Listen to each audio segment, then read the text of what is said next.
सोना या चांदी हीरा या मोती परखे वाला अनेक हो।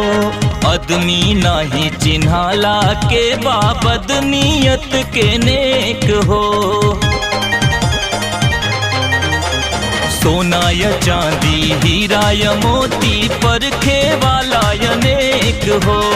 आदमी नाही चिन्हाला के बाबद नियत के नेक हो।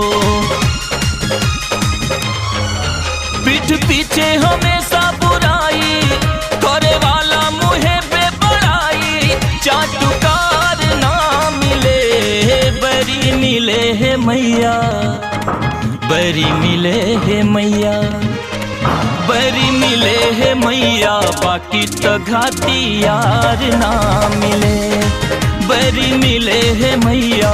बाकी तो घाटी यार।